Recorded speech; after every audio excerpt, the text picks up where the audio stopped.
اچھا جی، اب ہم اپنی ذہنی صحت کی بات کرنے جا رہے ہیں، میں اور صدف عبدالجبار، اور ظاہر ہے کہ اپنی ذہنی صحت بات کریں گے تو آپ کی ذہنی صحت کی بھی بات کریں گے، because that is the real thing. ہم جتنی چیزیں with the passage of time with the age face کرتے جاتے ہیں تو کوئی نہ کوئی کسی نہ کسی طریقے سے وہ ہمارے دماغ کو مولڈ بھی کرتے ہیں، اور کہیں نہ کہیں کسی نہ کسی صورت میں ڈپریشن کا سامنا کرنا پڑتا ہے.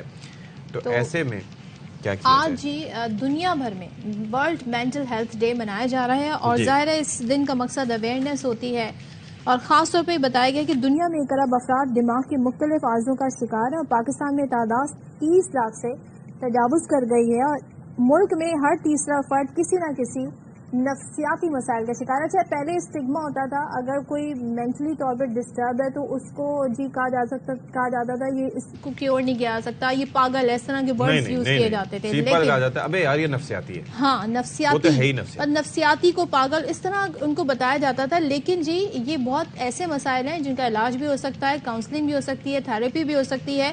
تو اب جی خاص طور پہ ہم ینگ جنریشن میں دیکھ رہے ہیں، because of the era in which we are living, بہت سارے ایسے مسائل ہیں جن سے ینگ جنریشن متاثر ہوئی، ان میں ڈپریشن جو ہے وہ بہت زیادہ آگے بڑھ رہا ہے، اور اس میں ہو یہ رہا ہے. بلکہ سوال کے دوران ہی ہم پوچھ لیں گے. ہمارے ساتھ موجود ہیں ماہر نفسیات professor doctor Uzma Ali. Thank you so much for joining us once again.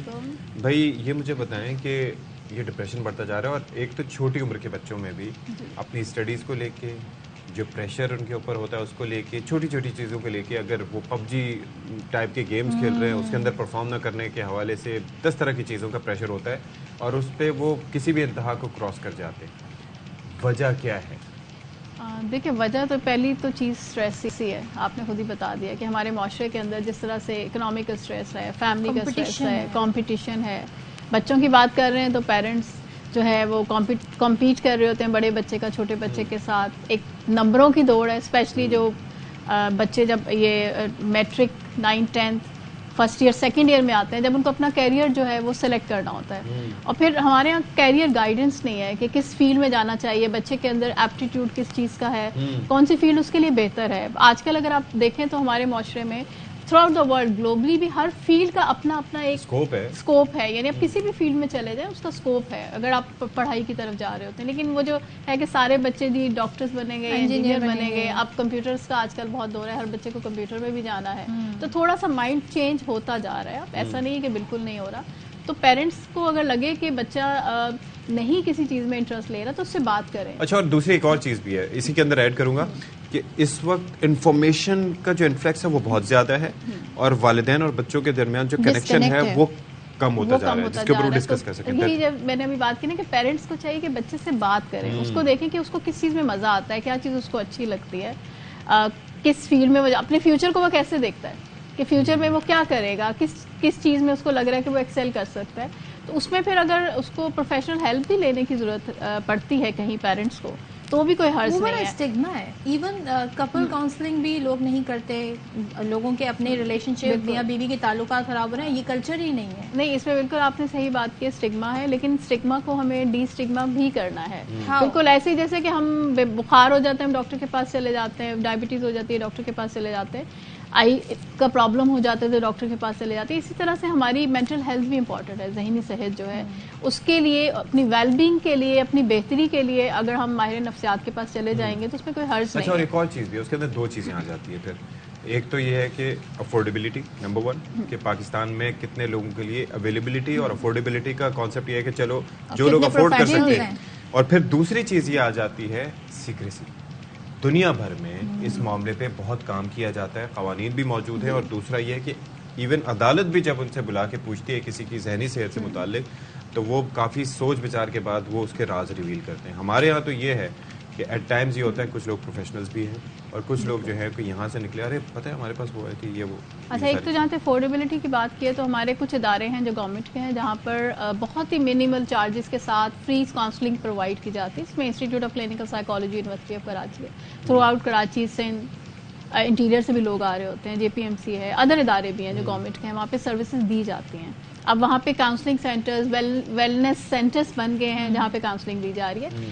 اور دوسری بات آپ نے کہا کہ ایک تو یہ کہ افورڈیبلٹی ہے، افورڈیبلٹی کے لیے تو اس طرح کے ادارے جو ہیں وہ موجود ہے. سیکنڈ، اس کے لیے ایتھکس کو فالو کرنا بہت ضروری ہے. میں اگر مینٹل ہیلتھ پروفیشنل ہوں تو میرے ایتھکس ہیں کہ میں راز کو راز رکھوں. Exactly. In any extreme cases کو وہ کروں. تو وہ کیوں نہیں کر رہے ہوتے؟ اس کے لیے کوالٹی کا چیک کرنا, کوالٹی کو انہینسمنٹ ہونا وہ بہت ضروری ہے. بات کریں ابھی تو ہم اس طرف اپروچ اس کے لیے ہماری کاؤنسل ہونا بہت ضروری ہے. ہماری جیسے اگر میڈیکل کاؤنسل ہے, اس طرح سے سائیکولوجیکل کاؤنسل ابھی بنی نہیں ہے, اس کا بل سینٹ پہ رکا ہوا ہے, تو اس کے لیے ہم ابھی خود بھی اسٹرگل کر رہے ہیں. اچھا ایک میرا سوال ہے کہ ہم ڈپریشن کو تو ہم نے ایک جنرلائز ٹرم بنا دیا ہے, نفسیاتی مرض, یہ نفسیاتی ہو گیا ہے, لیکن جو مہنگائی کا دور ہے, جو کمپٹیشن کی جو ہم بات کر رہے ہیں, اس کی ڈفرینٹ کیٹیگریز ہیں, اور یہ ایک اسٹیج پہ جا کے ایسا بھی ہوتا ہے کہ لوگ سوسائڈل ہو جاتے ہیں. ہاں, تو اس کو کیسے مہنگائی کی اگر آپ بات کریں اکنامیکل فیکٹر یا رسک فیکٹر ہو سکتا ہے. تو کچھ لوگ ہوتے ہیں جو ورنریبل ہوتے ہیں, جن کے فیملی فار ایگزامپل ان کا جینیٹک میک اپ ہے کہ جینس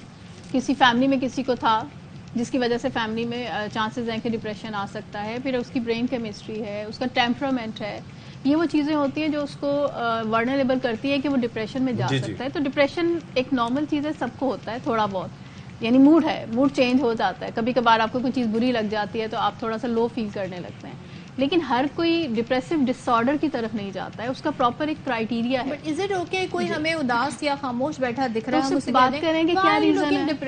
ہم نے ڈپریس ہم نے لیبل کرنا شروع کر دیا بہت زیادہ, ہم اس ورڈ کو انزائٹی یا ڈپریشن کے ورڈز کو یوز کرنا شروع کر دیا. تو ہمیں اپنے ایموشنز کو لیبل کرنے کی ضرورت ہے. اگر میرا موڈ لو ہے تو میں کیا انہیپی فیل کر رہا ہوں, میں لو فیل کر رہا ہوں, یا میں اینگری فیل کر رہا ہوں, یا مجھے کوئی چیز بری لگ رہی ہے, میں سیڈ فیل کر رہا ہوں. کوائٹنس بھی بالکل اس میں آ جاتی ہے. تو اس کو لیبل کرنے کی ضرورت ہے. We have different type of feeling. ایک چیز مجھے یہ بتائیے کہ بعض اوقات ہم جب نفسیاتی علاج کے بارے میں بات کرتے ہیں تو اس میں ہمیں بجلی کے جھٹکے, نہ جانے کیا کیا چیزیں مطلب فلموں وغیرہ میں جو دکھائی دیتی ہیں. پھر یہ جو جگہ جگہ جو ہاسپٹلس ہیں اس سے متعلق, مطلب اسی ویسینٹی میں آپ دیکھ رہے ہیں, آپ کو کئی نظر آئیں گے.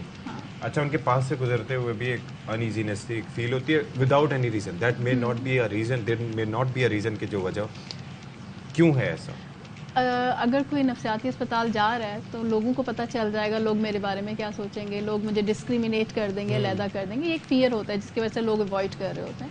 ہمیں اس فیئر کو کم کرنے کی ضرورت ہے کہ ہم سب لوگوں کو ایکسیپٹ کریں. جس طرح سے ہماری فزیکل بیماری اہم ہے, اسی طرح سے ہماری, لیکن وہاں پر ایسے ہاسپٹل میں طریقہ علاج ٹھیک ہوتا ہے یا مطلب کراچی کے اندر کچھ اسپتال ہیں جہاں پر کوالیفائڈ لوگ ہیں وہ کام کر رہے ہیں, کچھ ہیں جہاں پہ کوالیفائڈ لوگ کام نہیں کر رہے. اس کے لیے پراپر آپ کی 16 جماعتوں کے بعد اسپیشلائز ٹریننگ ہوتی ہے کلینکل سائیکالوجی میں, جو کہ انسٹیٹیوٹ بھی کرتا ہے, اور دوسرے ادارے بھی کراچی میں 2-3 ہی ادارے ہیں. اچھا, تھوڑا سا ہم اس طرف آتے ہیں جیسے کہ ہم جب چاہتے ہیں جی ہم اپنی باڈی کو شیپ میں لے آئیں, اپنی ڈائٹ کنٹرول کریں, ہم ایکسرسائز کرتے ہیں فار آر فزیکل ویلبینگ. اسی طرح دانتوں کی صفائی کرنی ہے, دانتوں کا خیال رکھیں. ذہنی صحت کا ہم ایز انڈیویجول ہر ایک شخص کیسے خیال رکھ سکتے ہیں؟ دیکھیے, سب سے پہلے تو ہے نا کہ اپنی سوچ کو جو ہے مثبت رکھنا ہے. ٹھیک ہے, ہماری زندگی کے اندر بہت سارے چیلنجز ہوتے ہیں, اور چیلنجز ہمیں موٹیویٹ کرتے ہیں آگے جانے کے لیے. اگر کوئی پرابلم آ بھی جاتا ہے, ہم اس کو ایز اے چیلنج اگر لیں گے اور اس کو سالو کرنے کے لیے ایفرٹس کریں گے, کوشش کریں گے, اگر نہیں سمجھ آئے گا تو کسی اور سے مشورہ کریں گے, تو پھر ہم اس کو حل کر لیتے ہیں. جب ہم اسٹریس کو حل کر لیتے ہیں نا, تو ہمارے اندر جو ہے ریزیلینس پیدا ہوتی ہے, ہماری کوپنگ بہتر ہوتی ہے, پھر ہم زندگی میں آگے بڑھتے ہیں. اور اگر کبھی ہمیں لگے کہ ہم کسی وجہ سے ڈر, خوف, ڈپریشن کا شکار ہیں, تو اس میں بات ضرور کریں. اور گھر کے اندر کوئی لوگ ہیں, فرینڈس ہوتے ہیں آپ کے اساتذہ ہوتے ہیں, ان کے ساتھ ہم بات کر سکتے ہیں. لوگوں کو چاہیے کہ سنیں بھی, یعنی وہی ہے نا کہ ہم بات کریں تو سنیں بھی. اور کانفیڈینشیل کسی کی کوئی بات ہے تو اس کو راز میں رکھنا ضروری ہوتا ہے کہ کانفیڈینشیل رکھیں. اور جب آپ کو لگے کہ وہ پرابلم جیسے ڈپریشن ہے, اگر 2 ہفتے تک اگر آپ کی مسلسل یہی کیفیت ہے کہ موڈ چینج ہو رہا ہے, نیند ڈسٹرب ہے, کھانے میں دل نہیں لگ رہا, نیگیٹو منفی خیالات آ رہے ہیں, تو پھر ڈاکٹر سے ضرور جو ہے آپ رجوع کریں, تاکہ ٹائملی اگر وقت پہ اس کو حل کر لیا جائے نا, تو یہ بالکل ٹریٹیبل بیماری ہے. کوئی ایسا نہیں ہے کہ یہ ٹریٹ نہیں ہو سکتے. انزائٹی ہے, ڈپریشن ہے, سب قابل علاج ہیں. دوائی سے بھی اور کاؤنسلنگ سے بھی, دونوں سے ملا کے یہ ٹھیک ہو جاتا ہے انسان, اور فلی فنکشننگ اپنی لائف گزارتا ہے. Thank you so much doctor Uzma for coming in our show. اور اہم ٹاپک پہ بات کرنے کے لیے یقیناً اس پر ہم آنے والے دنوں مزید بھی بات کریں گے. ابھی بریک لے رہے ہیں. جی, بریک کے بعد